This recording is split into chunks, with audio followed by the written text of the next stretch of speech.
자, 오늘 말씀의 제목은 이제 부부의 의무입니다. 결혼에 대한 이야기가 오늘 이야기의 초점입니다. 지금까지 우리가 고린도전서를 보면서 여러 가지 주제를 다뤘습니다. 교회 내에서 분쟁, 당파 싸움이 이루어지는 이 문제에 대한 이야기도 보았고요. 그 다음에 교회 내에서의 폐륜, 음란에 대한 문제를 보았고, 또 교회 내에서 소송하는 문제, 세상 법정 소송하는 문제를 또 보았습니다. 지난 시간에는 우리가 몸, 육체에 대한 이야기를 좀 보았고요.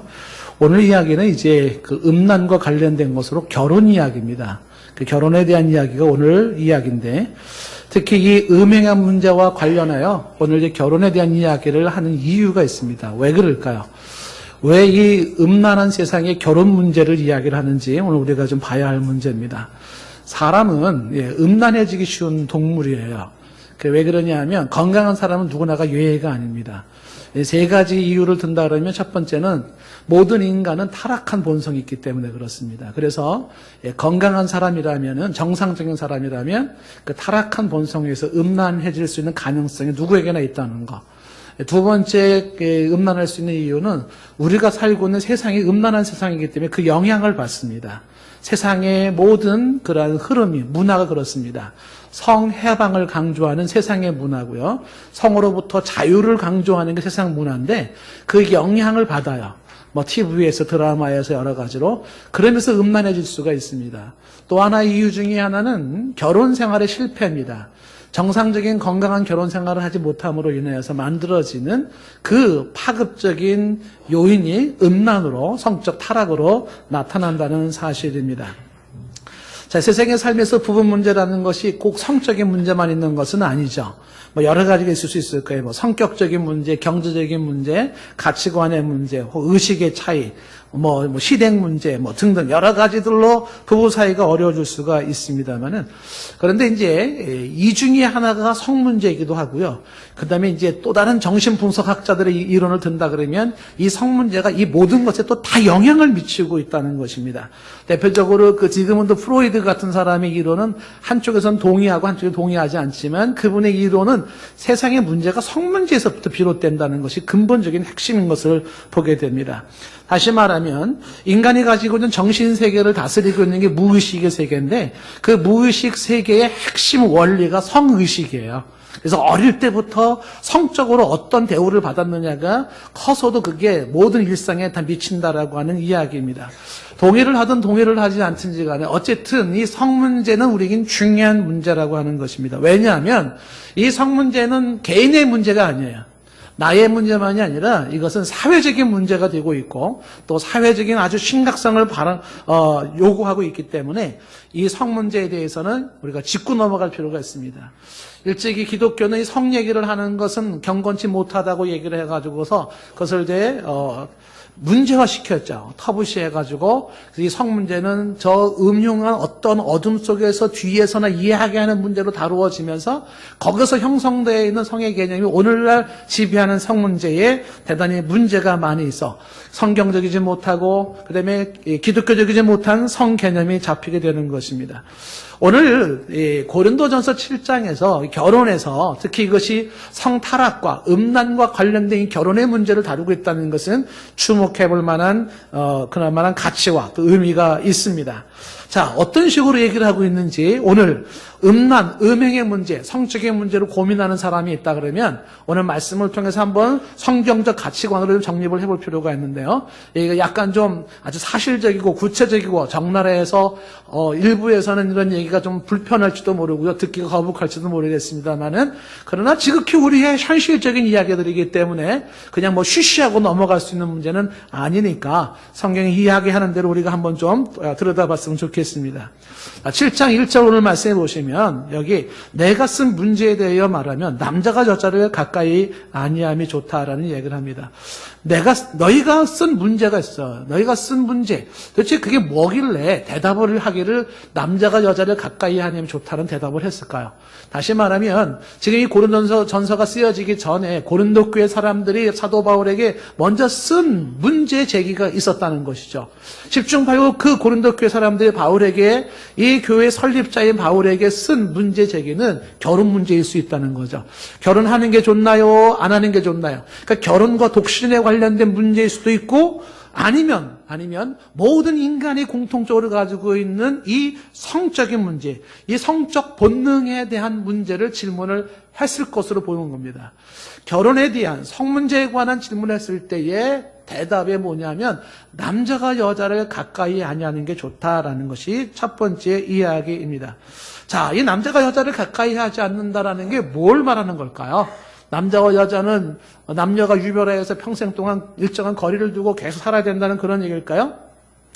이 남자가 여자를 가까이 하지 않는 게 좋다라는 이 말이 다른 번역 성경을 참고해 보면은 이 말이 뭘 말하는 건지 한결 이해하기가 좋습니다.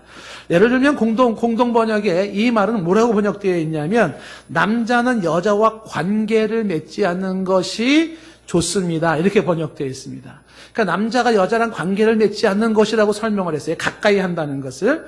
그 다음에 뉴 킹 제임스 버전이라고 하는 거기에 성경을 보면은 뭐라고 되어 있냐면 not to touch a woman. 그러니까 여자를 터치하지 않는 것이 좋다. 터치한다라는 표현을 썼고요. 근데 NIV라는 뉴 인터내셔널 버전의 그 영어 성경을 보면 여기에는 뭐라고 되어 있냐면 남자는 여자랑 성관계를 갖지 않는 것이 좋다. 이렇게 되어 있고. 그 다음에 1984년판 NIV에는 뭐라고 되어 있냐면 남자는 여자랑 결혼하지 않는 게 좋다. 이렇게 되어 있어요. 그러니까 같은 표현이 이런 표현으로 나올 수 있다는 거죠. 그래서 남자가 여자를 가까이 하지 않는 게 좋다라는 것은 여자와 관계를 갖지 않는 게 좋다, 여자를 터치하지 않는 게 좋다, 성적 관계를 갖지 않는 게 좋다, 혹은 결혼하지 않는 게 좋다, 이런 의미로 쓰여지는 거예요. 이걸 다시 모아가지고 이야기한다 그러면 뭘 얘기하는 거냐 하면 궁극적으로 남자가 여자를 가까이 하지 않는 게 좋다라는 것은 부적절한 성생활이에요. 부적절한 성생활을 하지 않는 게 좋다, 이 얘기를 하고 있는 겁니다. 다시 말하면 이 부적절한 성생활이라고 하는 것이 이것이 바로 음란 행위요, 부당 행위라고 하는 겁니다. 성경에 쓸 말이 없으면 이런 말까지 다 써놨을까라는 생각이 드나요? 왜 이런 얘기를 여기서 특별히 강조하냐 하면 이 문제, 다시 말하면 이 부적절한 성관계 성 문제는 인류의 문제고 오늘날 대한민국의 문제이기도 한 거예요. 인간이 살아가는 삶의 현장에서 빼놓을 수 없는 심각한 문제가 뭐냐면 이 부적절한 성관계, 부적절한 성생활입니다. 여러분 지금 당장 뭐 우리 한국 사회 보더라도 뉴스 한번 딱 들어가 보세요. 무슨 뉴스가 딱 뜹니까? 뜨고 있는 게 뭐 정치인 하나가 지금 비서랑 지금 해가지고서 지금 재판 중에 있지 않습니까? 부적절한 성생활에 대한 문제가 나옵니다. 미투 뭐 계속 나오고 있잖아요. 심지어는 뭐 지금 당선이 돼가지고서 뭐 이렇게 지방선에 당선이 됐다 하더라도 아직도 여배우 그 스캔들 문제가 지금 또 계속 불이 붙고 있잖아요. 당선된 이후에도. 이게 사회적인 문제인 거예요. 그러니까 이런 성적인 문제라고 하는 것은 인류의 문제예요. 어느 사회에서나 있는 문제예요. 대한민국도 예요. 정치만의 문제가 아닙니다. 뭐 교육계, 뭐 교사들, 뭐 교수들, 법조인들, 뭐 검사들까지도 뭐 예외가 아니죠. 예술인들, 심지어 종교인들도 예외가 아니잖아요. 그래서 뭐 재판받고 구속되고 이런 상황에 놓여 있습니다. 이 성적인 이야기를 하면서 부적절한 성관계를 갖지 않는 게 좋다라는 이 이야기는 이게 개인의 문제뿐만이 아니라 사회의 문제요. 그리고 중요한 오늘날의 문제이기 때문에 강조를 하고 있는 것입니다. 부적절한 성생활. 심각하게 생각을 해야 돼요. 이걸 음란행위라고 우리가 단정을 좀 하는 것입니다. 자, 그래서 이어지는 2절 말씀에 이렇게 얘기를 하죠. 연결된 말씀으로서 음행을 피하기 위하여 남자마다 자기 아내를 두고 여자마다 자기 남편을 두라는 이야기를 합니다. 여기 남자가 아내를 두고 아내가 남편을 둔다는 건 결혼하라는 거예요. 다시 말하면 음행을 피하기 위해서 결혼해라 이렇게 얘기를 하고 있는 것입니다. 자, 이 말씀을 한번 조금 더 들여다보면 음행을 피한다라는 이 음행을 피한다는 건 도대체 뭐냐라고 할 때 이것도 다른 번역 성경을 참고해 보면 한결 더 이 말의 의미가 와닿습니다.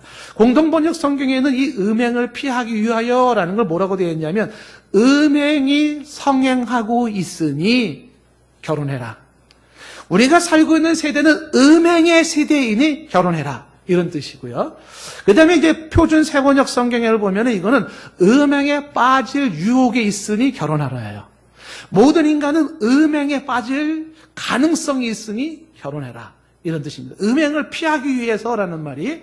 그 다음에 뉴 킹 제임스 버전에서는 뭐라고 되어 있냐면 성적인 부도덕함이 있으니 결혼하라. 성적인 부도덕함. 또 이제 NIV 영어 성경에는 뭐라고 되어 있냐면 이것은 성적인 부도덕함이 발생할 수 있기 때문에 결혼하라. 같은 얘기예요. 음행을 피하기 위하여서 음행에 성행하고 있는 시대에 음행의 유혹을 받을 수가 있고 음행 성적인 부도덕함에 빠질 수가 있으니 어떻게 해요? 결혼하라는 얘기죠. 여러분 오늘 이야기 들을 때에 이런 얘기를 들을 때 나랑 상관없는 얘기네 이렇게 생각되시는 분이 계실지 모르겠어요. 이런 얘기 들으면 왠지 남사스럽게 생각되기 때문에 아예 안 듣는 분이 계시거든요. 그리고 나는 상관이 없어. 나는 그쪽에는 예외적인 인물이야. 이렇게 생각되시는 분들은 꼭 예배 끝나고 병원 가서 진찰 받아보세요. 건강에 이상이 있는 사람이에요. 뭔가 문제가 있어요. 그러나 정상적인 사람이고 건강한 사람이다 그러면은 이런 이야기가 남 얘기가 아닐 거예요. 아, 이게 그렇구나. 음행에 성행하고 있는 시대에 내가 살고 있구나. 아, 음행의 유혹에 빠질 수 있는 곳에 내가 살고 있는 것이구나. 성적인 부도덕함이 발생할 수 있는 거구나. 라는 것이 바로 이게 우리의 문제이기 때문에 우리는 눈여겨봐야 되고 귀담아 들어야 되는 것이죠. 자, 이 음행에 빠지지 않기 위하여, 음행을 피하기 위하여라는 얘기를 지금 하고 있는데, 제가 일찍이 5월 13일 날에 설교한 설교 제목이 음행을 피하라라는 제목을 했어요. 혹시 기대되시는 분들은 홈페이지에 들어가서 5월 13일 날 고린도전서 5장 1절부터 8절까지의 이 말씀을 참고해도 되고요. 지난주에도 이 말씀을 했단 말이에요. 지난주에 우리가 고린도전서 6장 18절 말씀에, 지난주 말씀에 6장 18절에 뭐라고 되었냐면 음행을 피하라라는 얘기를 했어요. 그때 제가 지난주에 강조했던 것이 이 피한다는 얘기가 도망해라, 필사적으로 탈출하라 이렇게 되어 있어요. 그래서 대표적인 예로 요셉이 그 음란의 선상에서 도망쳤듯이 이렇게 되는 거죠. 도망가는 요셉을 한번 상상을 해보십시오. 그 경건한 사람이 도망가는 거. 옷 벗어 던져놓고 도망가요. 부끄럽습니까? 패배자 같습니까? 추합니까? 아니에요. 아주 위대한 결단을 한 사람이고 위대한 판단을 한 사람이에요. 도망가는 거죠. 그게 음행을 피하라라는 이야기죠. 그래서 오늘 말씀에서도 2절 말씀에 음행을 피하기 위하여 라고 이야기하면서 대안을 제시하는 게 뭐냐면 아내를 둬라, 남편을 둬라, 결혼을 하라라고 하는 것이죠. 결혼을 통해서 음행의 문제를 해결하라는 제안입니다. 좀 더 정확하게 말하면 사람이 가지고 있는 인간의 성적 본능이라고 하는 것은 합법적인 결혼을 통하여 합법적으로 해결되어야 한다는 것을 말씀하고 있는 겁니다. 크리스찬들이 이런 의식을 분명히 가져야 돼요. 합법적인 결혼을 통하여 합법적으로 해결되어야 하는 인간의 성적 본능이라는 것입니다. 그렇지 아니할 때 범죄가 되는 거예요. 아름다움이 취해지는 것이고 생산적인 게 파괴적인 것으로 바뀌어버려요. 이게 바로 성적인 문제라는 것입니다. 혹자는 이 말을 이제 이렇게 단순화시키는 오해를 할 수가 있습니다. 그러면 결혼의 목적이라는 것은 음행을 피하기 위해서 하는 거냐? 이렇게 단순화시킬 수가 있습니다. 그렇지는 않죠. 결혼의 목적이 단순하게 음행을 피하기 위해서 하는 것만은 아닙니다. 근데 이것이 한 요인에 불과한 것이고요. 결혼의 목적은 이외에도 여러 가지를 둘 수가 있습니다. 하나님의 창조 질서에 순응하는 것으로서 둘이 하나 되는 인생의 삶의 완성이 결혼에서 이루어지는 것이고 자손을 두어 인류를 보존하는 것이 결혼의 목적 중에 하나이며 결혼을 통해서 부부가 영원히 구원받는 목적도 있고요. 그 결혼을 통해서 그리스도와 교회와의 관계를 이해하는 예표적 사건이기도 하고 이 다양한 의미가 있을 수는 있어요. 근데 그 중에 하나가 뭐냐면 바로 이 결혼은 성적인 타락과 성적인 문제를 예방하는 바로 이 성적 욕구를 해결하는 것으로서 결혼을 말씀하고 있다는 것입니다. 오늘 성경이 음란을 피하는 길로 결혼을 이야기하고 있다는 부분을 주목해 봐야 합니다. 일찍이 어떤 부족이나 혹은 어떤 사람들은 그래서 아이들을 일찍 결혼을 시키는 데가 많아요. 결혼은 성적인 문제가 많이 생기니까 그래서 그냥 16살 전후로 해가지고서 결혼을 시키는 그런 일도 종종 있긴 합니다. 자, 근데 여기서 질문이 나오겠죠? 그럼 결혼만 하면은 이 세상에 음란은 없어질까요? 그렇지 않지요. 오늘날 바람 피우는 사람이 결혼을 안 해서 바람을 피웁니까?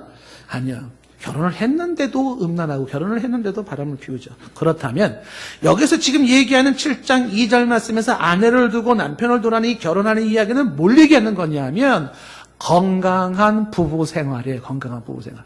그러니까 건강한 부부 생활을 통하여서 음행과 음란의 유혹에서 벗어나라, 이렇게 말씀하고 있는 것입니다. 여러분 한번 잘 보시면 이 말에 공감이 될 수 있을 거예요. 여러분, 남자나 여자나 성적으로 타락하고 그 다음에 성적으로 무너진 사람들을 보면 부부 사이가 좋은 사람들 거의 없어요. 부부 사이가 아주 좋은데 성적으로 바람 피고 문제 피우는 사람 거의 없습니다. 이게 무슨 얘기냐면 사람이 성적으로 무너지는 이 문제와 부부 사이의 건강한 부부의 관계는 아주 밀접한 관계성을 가지고 있다는 것입니다. 그래서 2절 말씀에 아내를 두고 남편을 두라는 것은 결혼하라는 이야기인데, 어떤 결혼? 건강한 부부 생활을 할 수 있는 그 결혼 생활을 말하는 거예요. 그래서 음란에 빠지지 않도록 하라라고 하는 것입니다. 그래서 결혼의 건강한 부부 생활로 음란을 막는다면 그럼 건강한 부부 생활은 또 어떻게 해야 될 것이냐? 거기에 대한 대답이 이제 3절에 나오는 게 부부의 의무를 얘기하는 거예요. 부부의 의무. 3절에서 남편은 아내에 대한 의무를 다하고 아내도 그 남편에 그렇게 할지니라 라고 말씀하고 있습니다. 부부의 의무, 이 의무라는 단어가 빚 혹은 채무의 단어를 가지고 있습니다. 부부는 빚을 갚듯이 혹은 채무를 갚듯이 그런 의무를 다해야 되는데, 그 부부 사이의 의무가 다양한 게 있을 수 있죠. 마땅히 남편은 아내에게 해야 할 의무가 있고 아내는 남편에서 마땅히 해야 될 의무가 있는데, 그 많은 것들 중에 본문이 전후문맥상 강조하는 것은 뭐냐면 이 의무는 부부간의 성생활에 대한 책임이에요. 부부간의 성생활에 대한 책임을 다하라. 이 다하라라는 이 표현이 나와 있는 3절에 다하라라는 것도 이게 충실한 책임 수행이라는 명령형입니다. 충실하게 신실하게 책임을 수행하라는 명령입니다. 그게 뭐라고요? 부부간의 성생활에 대한 책임을 서로 질 수 있어야 된다는 것입니다. 이 문제를 강조하는 것은 앞서 얘기한 것처럼 이거는 당사자만의 문제가 아니요, 이것은 가족의 문제요, 사회의 문제이기 때문에 그렇다는 것입니다. 부부 사이에 이 의무를 다하지 아니해서 성적인 생활에 대한 책임을 다지지 아니함으로 말미암아 부부 사이에만 존재할 수 있는 성생활이 부부의 영역 밖으로 넘어가지 못하게 하라는 거예요. 오직 합법적인 부부 사이에만 있을 수 있는 이 거룩하고 생산적이고 아름다운 것이, 그것이 밖으로 넘침으로 인해서 파괴적이고 추하고 더러운 모습으로 전락되지 않게 하라. 부부의 영역 밖을 넘어가지 않도록 하라라는 것입니다. 그게 의무를 다하라라고 하는 얘기죠. 이 부부의 영역 밖으로 넘어가지 말라라고 하는 이 이야기를 아주 은유법적으로 써서 표현하는, 이 많은 여자 때문에 패가 망신한 사람이 쓴 글이 잠언서예요. 솔로몬. 이 여자 때문에 망한 이 솔로몬이 아들에게 씁니다. 뭐라고 편지를 썼을까요? 자, 이런 얘기를 쓰는 거죠. 잠언서 5장 15절에 그는 이걸 이렇게 표현을 하는 거죠. 너는 내 우물에서 물을 마셔라. 너의 우물이 있어요. 그 우물에서 물을 마셔야 돼요. 딴 데서 물 마시면 안 돼요. 내 샘에서 흐르는 물을 마셔라. 내 샘에서 흐르는 물을 마시라는 거예요. 16절 말씀, 어째요 내 샘물을 집 밖으로 넘치게 하며 내 도량물을 거리로 흘러가게 하느냐. 오직 너만이 마실 수 있는 너의 그 샘물이 왜 집 밖으로 넘어가게 하느냐, 왜 영역 밖으로 넘어가게 하느냐, 그렇게 하지 말아라 라고 얘기를 하죠. 이 집 솔로몬이 뭔 얘기를 하는 것일까요? 이 얘기가 이어지는 17절 말씀에 그 물이 너에게만 있게 하고 타인과 더불어 나눌 것이 안 돼. 다른 사람과 함께 나누면 안 돼요. 오직 그 물은 너에게만 있어야 된다라고 강조하는데, 이게 이어지는 18절에 분명히 얘기를 하는 거죠. 내 샘으로 복되게 하라고 말하면서 내가 젊어서 취한 아내를 즐거워하라는 거예요. 젊어서 취한 아내, 결혼해서 얻은 내 남편, 내 아내로 즐거워하고, 오직 부부 사이에만 있을 수 있는 것을 그 밖으로 넘쳐 흘러서 이루어지지 않게 하라라고 이야기하는 것입니다. 젊어서 취한 아내를 즐거워하라. 그러면서 그 아내는 어떤 사람인지를 이렇게 설명하고 있어요. 자, 아내는 어떤 사람일까요? 19절 말씀에 그 아내는 사랑스러운 암사슴 같고.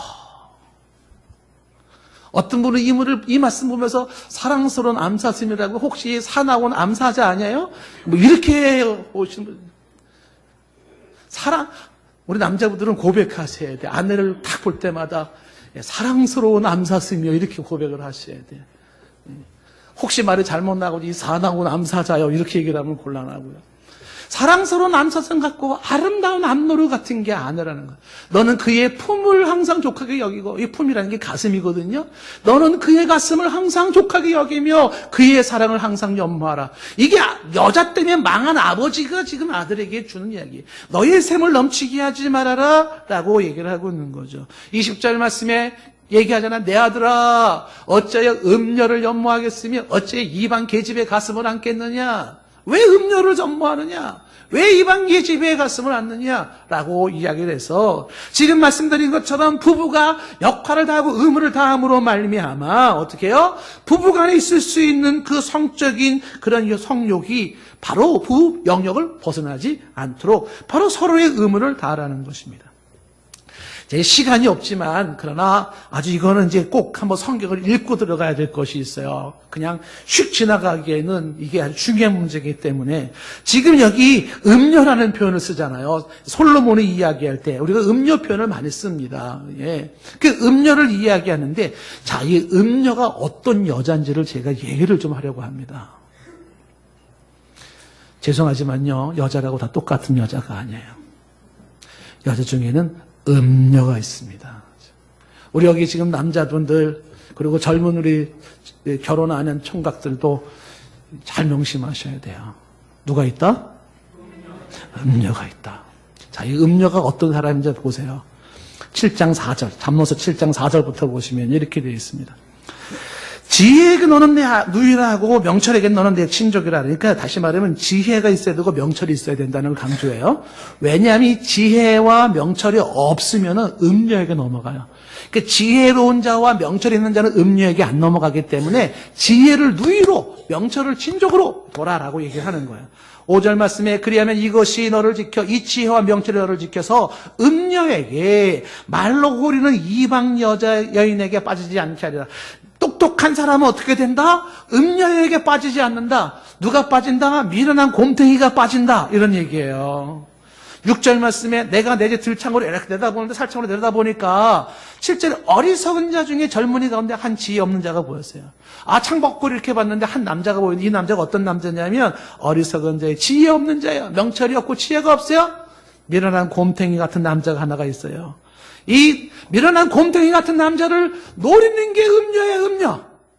그래서 8절에 보니까 그가 거리를 지나 음녀의 골목 모퉁이로 가까이 하여 그 집 쪽으로 가는데 때는 어때요? 9절에 저물 때요, 황혼 때요, 밤이 깊은 흑암 중에 있을 그때예요. 거기로 가는 것도 문제지만 이 음녀가 10절에 보세요. 어떻게 하고 있어요? 기생의 옷을 입고 간교한 여인이 그를 맞기 시작하는 거죠. 여러분, 이 음녀는 무슨 옷을 입는다?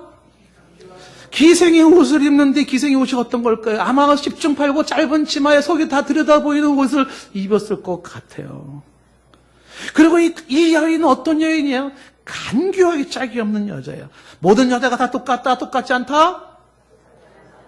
아멘이신가요? 여기 분들은 음녀 없죠? 없습니다.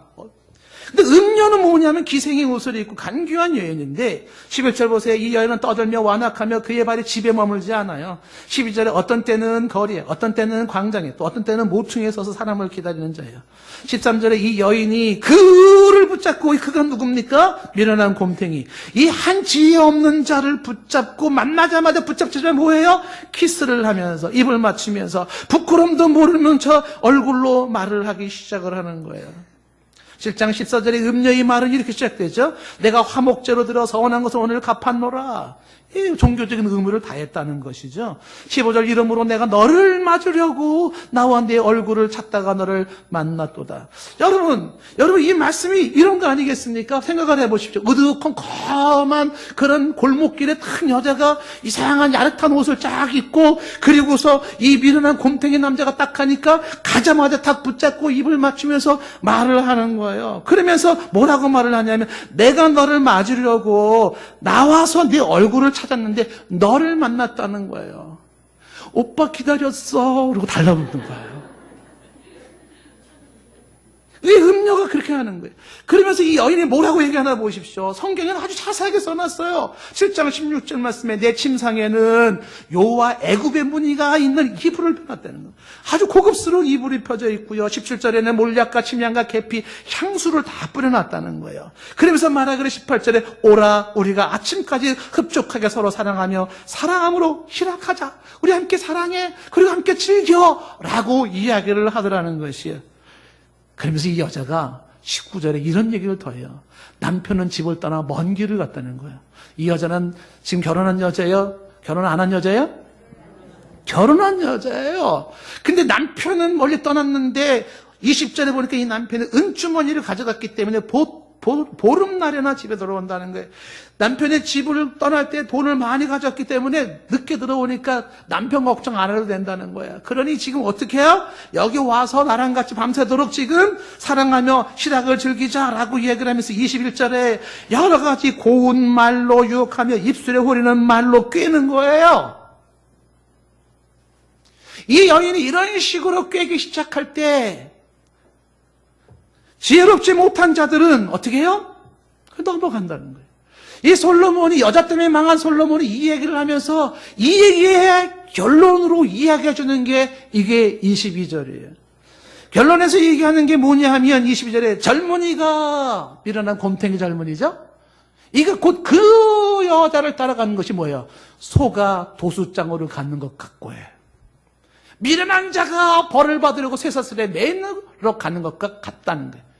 음녀에 빠지는 것이 성적으로 타락하는 것이 이와 같다. 소가 도수장으로 끌려가는 것 같다. 여러분, 이게 매치가 됩니까? 앞부분 이야기는 보니까 막 조명이 있고 어둑어둑해지고 야한 옷을 입고 있고 향수도 뿌리고 사랑을 운운하면서 이야기를 하고 있지 않습니까?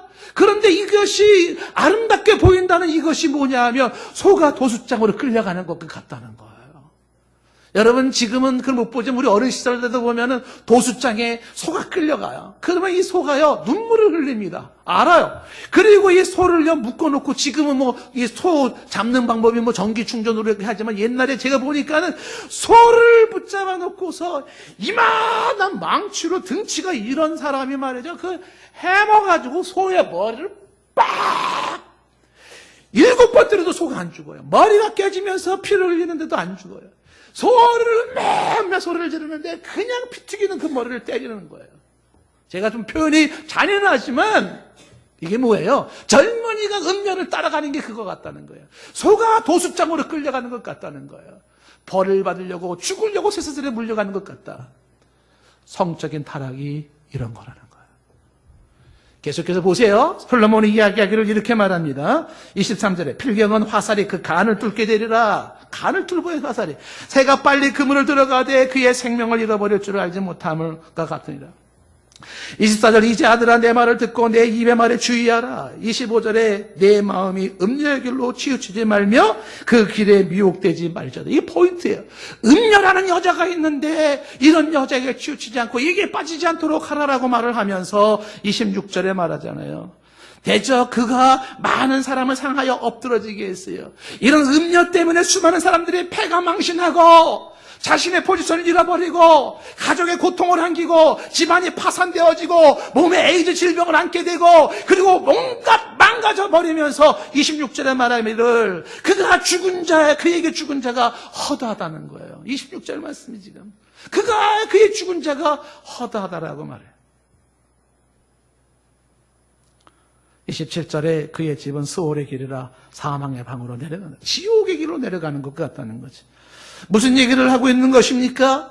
이 정상적인 결혼 생활이 되지 아니함으로 인하여서 나타나고 있는 성적 타락의 모습이 이거를 예방하기 위해서 의무를 다하라고 강조하면서 부부가 마땅히 서로 자기들이 지켜야 될 셈이 있는데 그 셈이 넘치게 하지 않도록 해라. 성적인 문제가 부부 사이 밖으로 넘어가지 않도록 하라고 강조해. 이거 무너지면 사람들이 지금 도수장에 끌려가는 소지만 가정이 도수장에 끌려가는 것이 될 것이고 사회가 도수장에 끌려가는 것과 같을 것이며 하나님의 심판이 있을 수밖에 없다는 것이에요.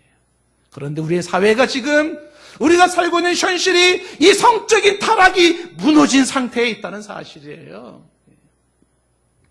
여기에 우리는 어떤 자세를 가지고 이 성에 대한 개념을 가지고 살아야 할지 분명히 해야 돼요. 여러분, 집에서 부모가 자식에게 100번, 1000번을 이야기한다 하더라도 자식들이 살고 있는 그들의 친구들의 문화가, 보고 있는 TV 방송들이, 그거 보는 영화들이, 보는 것들이 다 어떤 것들이냐 하면 성해방을 강조하고 있고 성자유를 말하면서 이 타락의 세계를 아름답게 미화시키고 있는 거예요. 이게 젊음이라고, 이게 인생이라고, 이게 좋은 거라고. 이런 걸 반대하는 사람은 아주 고리따분한 사람이라고, 아직도 뭔가 제도에 묶여있는 사람이라고 그렇게 몰아붙이는 실정이죠. 그러나 결과적으로 보세요. 결과적으로 이 성해방과 성자유가 만들어내는 것이 어떻게 되나 보세요. 그 비참한 모습을 보시라고요. 성적으로 문란한 사람들 중에 가정이 온전한 선 사람, 가정이 있던가요? 그런 상태에서 건강 상태가 온전한 사람이 있던가요? 사회가 온전하게 건강한 모습으로 흘러가는 그런 역사를 본 적이 있었습니까? 결과가 말해주고 있잖아요. 그래서 이 남편과 아내에 대한 성적인 의무를 다하라 라는 이야기를 그렇게 강조하면서 4절에 한 걸음 더 나가서 얘기를 하는 거예요. 4절 말씀에 아내는 자기 몸을 주장하지 못한다는 거예요. 오직 남편이 한다는 겁니다. 남편도 자기 몸을 자기가 주장하지 못하는 거예요. 아내가 한다라고 얘기를 하는 것입니다. 부부가 자기 몸을 자기가 주장하지 못한다는 게 뭘까요? 내 몸을 부부고 상대방이 주장하게 하라라고 이야기를 하고 있는 겁니다. 이것은 부부관계에 아주 중요한 원리를 제공해 주고 있는 것이죠. 단순한 성생활에만 적용될 수 있는 문제는 아닌 것입니다. 부부는 뭐냐? 결혼한다는 것은 뭐냐? 바로 이와 같은 거예요. 내가 내 몸을 주장하지 않듯이 내가 내 권리를 주장하지 않는 거예요. 여러분, 이건 굉장히 어쩌면 우리의 현실과 동떨어진 얘기로 들릴지 모릅니다. 결정권을 상대가 갖는 것이죠. 대부분의 부부는 내가 상대에게 맞추려는 부부이기보다는 상대방이 나에게 맞춰주기를 바라는 부부가 대부분입니다. 이것을 이 결혼 전문가들은 이야기할 때 바라는 부부와 그 다음에 돕는 부부라고 하는 대립된 구조로 설명을 해요. 근데 이게 참 의미심장한 거예요. 부부 중에는 바라는 부부가 있습니다. 자기 주장을 강조하고 상대방이 나에게 맞추기를 원하는 이런 바라고 요구하는 이런 부부들을 이런 부부들의 특징이 뭐냐 하면 계속적으로 내가 바라고 내가 원하는 것을 요구하고 그 결론은 반드시 실망과 좌절이에요. 왜냐하면 그 어떤 인간도 내가 말하고 요구하는 것을 채워줄 사람이 없어요. 그 실망과 좌절 속에 끊임없이 바라는 부부로서 요구하고 바라는 부부로서 그 다음에 원하고 얘기하다가 그게 채워지지 않을 때 거기에서 실망하고 분노하고 좌절해요. 우리 지난번에 얘기했던 결혼건축가 로렌 크랩이 얘기를 하는 거잖아요. 이렇게 채워지지 않은 바라는 부부가 서로가 채워지지 아니할 때 서로는 조작자로 바뀐다는 거예요. 남편은 아내를 조작하고 남편은 아내를 조작하고 아내는 남편을 조작해 서로가. 그래서 때로는 뭐 좋은 것으로 때로는 협박으로 바가지로 다양한 모습을 조작하면서 그게 뭐라는 거냐면 내 뜻에 맞춰라, 내가 원하는 대로 하라, 이런 부부가 된다는 거예요. 이런 부분들은 채워지지 않는 그 상태에서 분노와 좌절의 결론이 뭐냐면 우리는 서로 사랑하지 않아요. 우리에겐 소망이 없어요로 끝나는 거예요. 바라는 부부가 맞는 결론이 뭐냐면 우리는 사랑하지 않아요. 당신은 나를 더 이상 사랑하지 않아요. 우리에겐 더 이상 소망이 없어요가 여기서 대부분의 결혼 생활이 이렇게 무너지더라는 것이죠.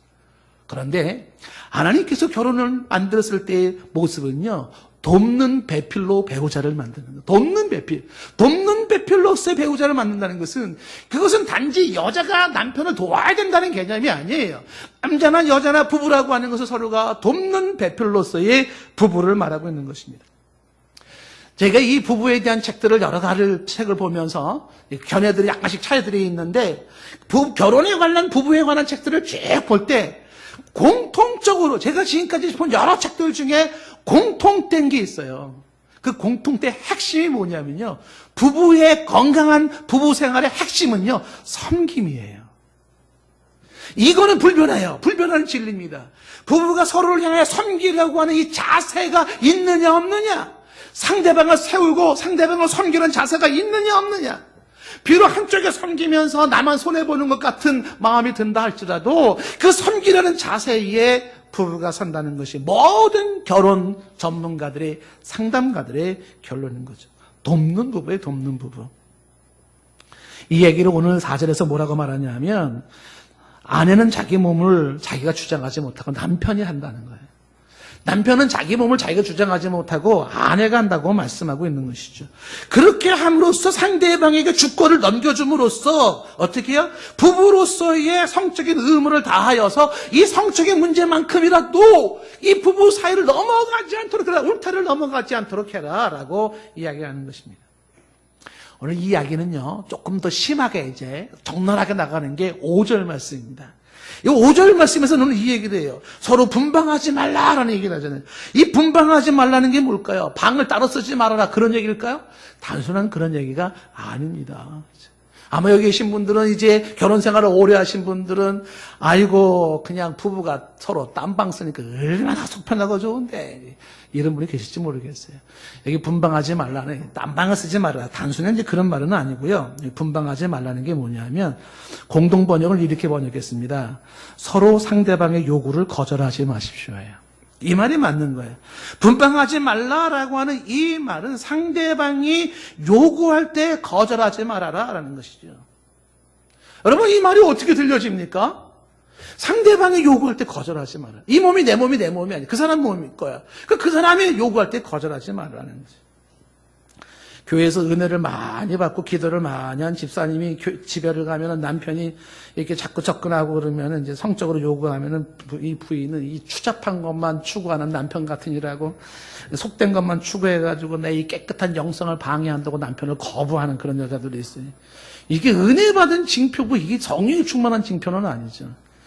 제가 이 상담 사례 중에요, 이런 상담이 있습니다. 어느 교회 장로님이 집에 가서 아내한테 이제 좀 관계를 요구했나 봐요. 같이 좀 이제 이게 육체 관계를 갖자 이걸 했어요. 그러니까 아내가 하는 말이 장로가 되어가지고 가진 거라고는 본능만 살아서 기도도 안 하면서 그냥 밝히기만 하고, 그럴 시간에 성경을 한 장 더 읽고 기도를 한 번 더 해라 인간아. 이러지 얘기를 한 거예요.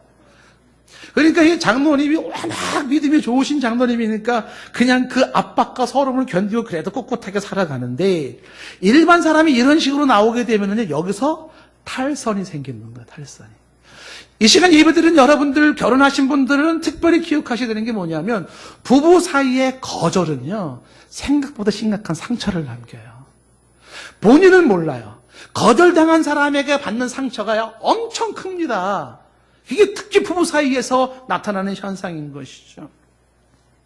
기독교는 쾌락주의를 반대하지만 금욕주의도 반대하는 거예요.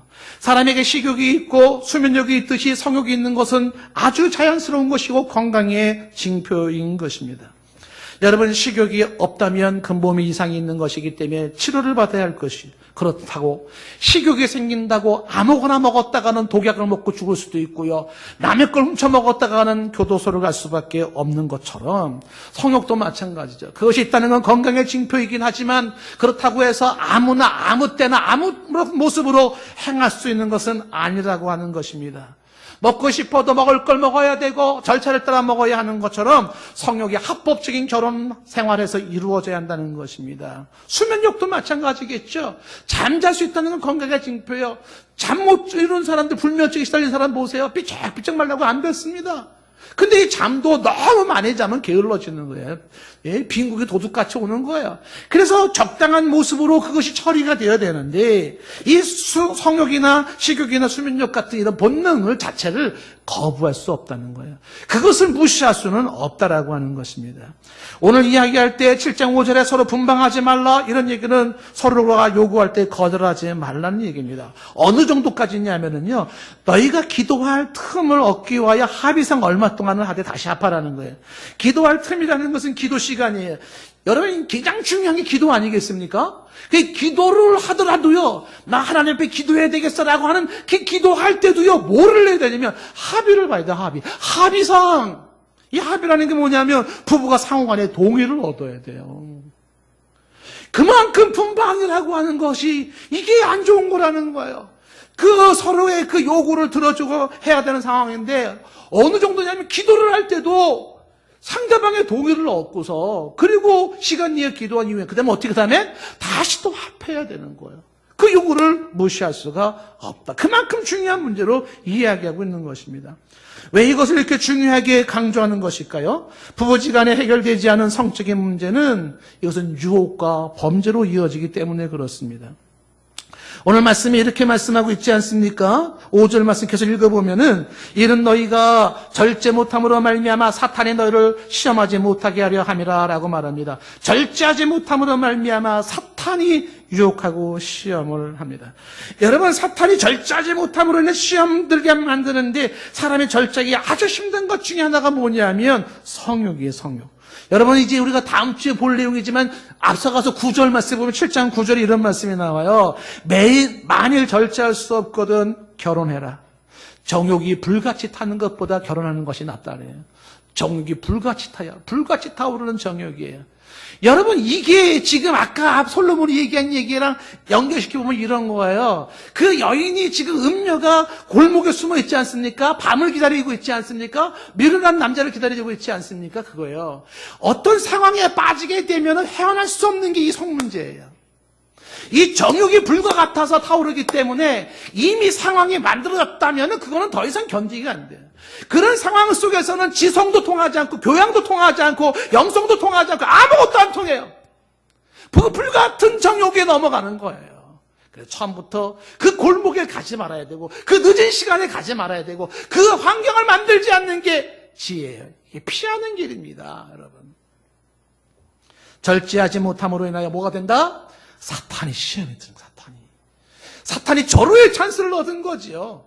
이거를 자극해가지고 얼마든지 그 인간 망가뜨리고 패가망신시키고, 예? 한 번의 그 순간으로 인해 완전히 인생 패가망신시키고 가족 대대의 부끄러움을 만들어내고 심하면은 여러분 에이즈 질병의 그 바이러스 균이 병이 10년이에요. 10년 동안 잠재기가 나타나는 거예요. 그 파괴는 아직도 치료가 없어요. 한 번의 순간이 만들어내는 이 파괴 현상들을 어떻게 대처를 하겠느냐. 제가 결혼을 주례할 때마다 누누이 강조하는 건 부부들에게 제가 당부를 합니다. 두 사람의 성생활에 실패가 없기를 바란다는 이야기를 해요.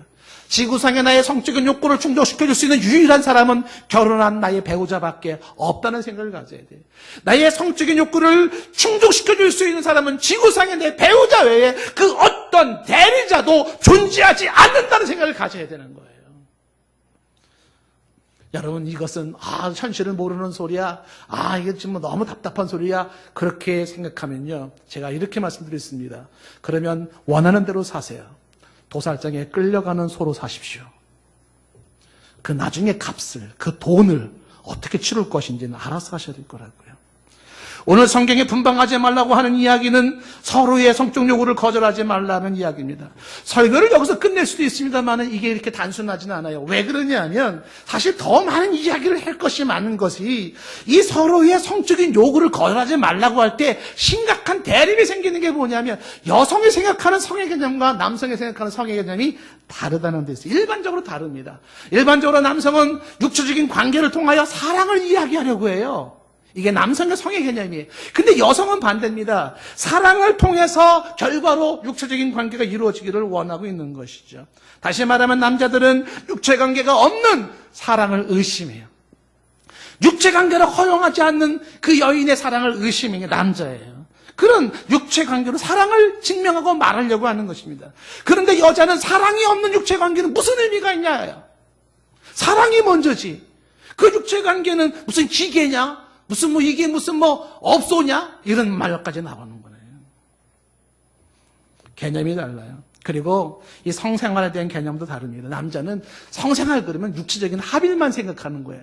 여자들에게서 성생활은 그게 아니에요. 정신적이고 심리적인 일체감에서부터 마음이 하나 되면서부터 이루어지는 거예요. 전혀 다릅니다.